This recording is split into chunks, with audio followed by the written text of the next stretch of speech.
depends what it is. Revaluation from IAS 16 is not recycled, so there's a mixture. And obviously in your P&L, or in the OCI section, you split it between those that are recycled and those that are not recycled. All right. So there's no difference in your P&L. It's the same. Is it the right thing to do? I know that it is there, but it does not impact your EPS. If you have made a bad equity investment decision, it never affects your EPS and does not truly reflect the bad equity in the decisions that you have taken. As far as revaluation is concerned, I can understand that it's not in your hand. You have just revaluation of fixed assets. It's just market gain, and not your intention also to get any revaluation gain. But on equity instruments, you have entered into with an intention to make a gain.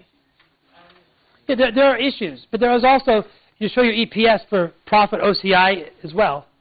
Basically, all in our market, we have an OCI statement separate. We normally follow the OCI separate statement, of course. Yeah, I mean, look, there are a lot of issues in accounting now, and as the years go by, I'm sure they're going to look at these. Yeah, that's one of the big debates. They left the option there because they couldn't get a consensus. There are some board members that want everything to P&L. There are other people that don't want things to P&L. The EU didn't like too much stuff going to P&L because of the volatility to the profit. It depends who you ask. So this is the compromise they came up with to make everybody happy. Because all investments are made for profit, and if you are letting go the benefit of not taking those increases in P&L, if you are compromising this, then you will get the benefit that the bad investments are not taken to P&L. So it's basically a risk. It's a compromise, yeah. But I'm sure 10 years from now, things will change again. This is an interim standard until IFRS 20 comes out. All right, this is a temporary one. We spoke about this already. IAS 39 is based on incurred. IFRS 9 is based on expectation. So the ECL model. So this is conceptually, it takes, if you haven't spent time with this, it takes a little bit of time to get your head around it. It's not logical. Because the first time I saw this, doesn't fair value takes into account the impairment? Then no, not necessarily. Fair value doesn't take into account impairment necessarily, because impairment is based on the amortized cost model. Fair value and cost less impairment is not the same. Fair value of an equity instrument does not take into account. Equity, yes, but debt, no. Equity, yes, debt, no. Because debt is based on impairment. You use the historical EIR, not the current EIR. Fair value is the current EIR. For equity, yes, because it's valued at fair value. But for debt, no, because debt, fair value is based on today's interest rate. Impairment is based on the historical interest rate with the revised cash flow, so no. So, in IAS 39, impaired, not impaired, and the emphasis here is we only set aside provisions for assets impaired. That's easy, right? For IFRS 9, we set up provisions on all assets. And the difference here, and this is really, really, really screwy, in IAS 39, we care about absolute risk. Period. What do I mean by absolute risk? What is the risk, full stop? In IFRS 9, it's a different concept. So if I loan you money today and you're risky, and a year from now you're the same level of risk, what I care about is how has the risk changed. Well, in IAS 39, I care about the total risk. So we have this concept of relative risk. Has the risk changed? So the biggest issue in IFRS 9 is to monitor the risk changing. And as risk changes, this is called, what do we call the risk changing? Staging. So we do all of this exercise to say, has the risk changed? It's going to move between these different stages. Stage up and stage down. And staging, how long does it take you to do your staging? 6 months? That's it? You're quick. 12 months. You said 6 months. Only 12 months? You were able to document it in 12 months? And get it checked by the auditors? Even at quarterly we do it. No, my point is, how long does it take to set it up? To set up the documentation, the process? No, but my question, how long does it take the first time to figure it out? Most people say a year and a half, a year. 6 months, I think. We did it in... It depends. It depends on how complicated you are. But to set up the requirements for the different stages and the protocol for what is stage 1 and what is stage 2 and what is stage 3 and how it goes up and how it goes down. What we have is the risk rating models. Well, I think... We have the risk rating models so we can define the notches up and down. And But to put it into the system, get the auditors to check it, to be approved, to be signed off, I'm surprised. I think it's going to take over a year. we did it within a year. With the first in the process. They are not yet implemented. Do you audit these guys? We No. in Pakistan. Yeah. Because in We had a consultant involved, so he was working directly with us, and then we get it audited back. Okay. HBL we did it for overseas locations. All right, because they had to do it in the UAE. Yeah, UAE and small locations also. Because I know I worked at some bigger banks there, and they took more than a year to do it. So, But our regulations are not there. Our central bank is still working, okay. devising these regulations relating to IFRS 9 reporting. So we have not yet implemented in Pakistan officially. Okay. So you don't know how long it's going to take yet because you haven't done it yet. So we did not clear at this stage. That was an impact assessment. Okay. So what we're saying here is, I now have to monitor how your risk changes. Wow. And what we're saying here is, if the risk hasn't changed, you're stage 1. But if the risk has changed significantly, what do you mean significantly? Well, you have to define that at stage 2. So let's say you have a scoring system. So what most banks will do is they will score their customers. If it's a retail customer, in the United States, we have FICO scores in the U.S. You use an external scoring system because you can't do it manually. And I'm sure your market, you have some sort of scoring system. And in some countries, where there isn't a scoring database, you have to come up with some algorithm. I mean, in some countries, they use mobile phones to come up with credit scores because if people pay their phone bills on time, they're considered to be less risky than those that don't. There's a whole bunch of algorithms. But in most of the markets I worked with, there's a database of some sort that says, here's your score. Okay? So, what we would, and in your score at HBL, what's your range of scores? From 1 to 12. You have 12. Yeah. For corporate. And for individual? We have the scoring actually. We have number of days. No, but do you have a ranking system? How many ranks do you have? 1 to 12 we have. 1 to 12. So you have 1 to 12. Okay, I've seen 1 to 20. It's not defined in the standard. Okay. So you have 1 to 12. So, and 1 is good, correct? Yeah. So 1 is, let's say, me. 1 is you. No, just kidding. So 1 is good. And 12 is bad, right? 12 is, 10 to 12 is stage 3. Okay.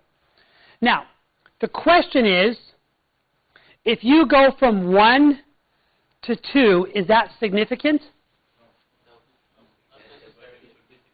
Probably not. If you go from 7 to 8, is that significant?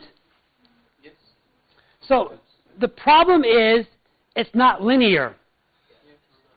So you have to define what is significant. So usually single digit or even going from 1 to 3, is that significant? Maybe, maybe not. So you have to think and decide. And you have to get the auditors to then agree. What is significant? So if it's not significant, it's still in stage 1. And if it is significant, it goes to a higher stage. Now think about this. If you haven't worked in a bank, this might be a bit more out of the world for you. But what banks have to do is work out loss provisions for the central bank. And most of the central bank provisions are based on a framework known as Basel. And Basel is the framework that all banks around the world, well, that the regulators around the world tend to look as a reference point to try and ensure that there's liquidity in the banking system. And in Basel, they don't do this. They don't care how the risk changes. They just care about what is the risk. So now what we need to do is come up with this brand new model that has nothing to do with Basel, to document a system with a principle-based standard that doesn't give us any guidance on what is significant. It says, develop it yourself. To determine when it's significant. So some banks might use a score system of 12. The banks that I've seen use a score system of 20. You might use a score. I haven't seen less than 10. Have you? No. I've seen more like 20. But I mean. 22, 25. Okay. The Chinese banks over here, like ICBC, their score ranges from 1 to 28. Okay, I haven't seen that. I've seen. Okay, there's a wide range, but I haven't seen lower numbers. And you got to figure. Then you got to. Now, if it's a retail customer, can you do this manually? You said you had 300,000 customers, right? So can HBL go into every customer and do a calculation and put a point system there? Forget it. It has to be system driven. Now, how long does it take to get your software people to update the system on how it's going to be scored after you design it and get it audited and then get it tested? And they said a year. They're super fast here, right? We have the risk rating systems in place, so that's apart from it. Okay. If you put in the risk rating systems in, that's definitely going to take more than a year. Yeah. More than 1 It depends on what you have already, but the issue here is because we have to look at how they move. And then we've got to document what is significant. So for example, I call the bank and say, hey, listen, maybe you don't have this in Pakistan, but you can do this in America. I call them, hey, this is Mike. I call Chase. Chase is my bank. I'm on vacation. Is it possible to not make me make a payment next month because I'm on holiday? Now, in the U.S., this is a common thing. If you have a good credit rating, you always make your payments. They'll say, yes, Mr. Turner, no problem, have a good vacation. Now, has my risk changed? I have a good job. I have making payments steadily. I have the right assets and so forth. No. Then I call again. Hey, you know what? It's Mike again. I'm having such a good time here in Thailand. I quit my job, but I promise I'm going to find a job soon. Can I have a payment holiday for the next 3 months? And by the way, if I don't have a payment holiday, I can't pay you anyways. Has the risk changed? Yes.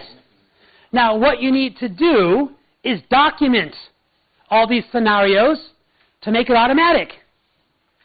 And they depend on the market. In the U.S., a payment holiday, do you have them here? Yeah, we have it. Initially, in the start of the contract. For credit cards. In the U.S., it's quite common. Festivals we usually get. Maybe for your Ramadan or your festivals, or if you're a teacher, a professor, and you get sabbatical. So professors usually get paid quite well in the U.S. So if you get a sabbatical, which means you get a year off, and if you call the bank and say, I'm on sabbatical, can you stop me? I don't want payments for the next year. The bank would say, okay, if you could come back to a guaranteed job, you have a big salary, you're taking a year off to travel the world, your risk probably hasn't really changed. Because you come back, you have a very good pension, etc. So the point I'm trying to make is we have to determine the scenarios that we face in our situation. Document those scenarios. Go for it. Now, we are talking about the individual customers or corporate customers. If we have a customer like government entities, where usually the payments get delayed, or government is there is no risk involved. And if we Power company, right? It's power company, right? And you are talking about a threshold of 12 months. And if payment got delayed by 12 months, then what's the risk? The government cannot default. Well, they can. The governments have defaulted in the past. Let's we assume that government has There is a sovereign guarantee there. The government can print the money. and they local can give you the exposure. money, but the time period, the certainty is not involved when we are going to get that money, and how we are going to They had the same thing in Saudi Arabia and the same thing in Oman, where if you were in the construction industry, the government delayed payments for sometimes a year, 18 months. And Bin Laden, not the terrorist, but the construction company, actually went bankrupt because the payments were delayed, and they also had one of those cranes fall. I think it fell at the Grand Mosque. Let me talk about that later, because I have a slide on that. You're going out of order for me, all right? But there is a sovereign risk, and there's an actual very good valuation videos you can watch from a professor at New York Stern. There is still a sovereign risk because some governments have chose not to make payments because they don't want to devalue the currency because it causes more problem. So there is always a sovereign risk, especially in this region. It's in the sky. So, yeah. But oftentimes we might assume it's zero, but it's not. So we have to then, what we're saying is the incurred loss model, we just care about what is your risk, period. The expected loss model is saying, how has your risk changed? If it hasn't changed much, what we're going to do is a technique to get a small loss. If it changed a lot, we're going to use another technique to get a big loss. Okay? Let's stop for lunch now. You still awake? Yes. Let's eat though, all right? Come back fresh. And I'll make sure they turn the air conditioner up today again. Is it getting hot again in here? Okay. But it will get hot. Remember yesterday? It was horribly hot, right?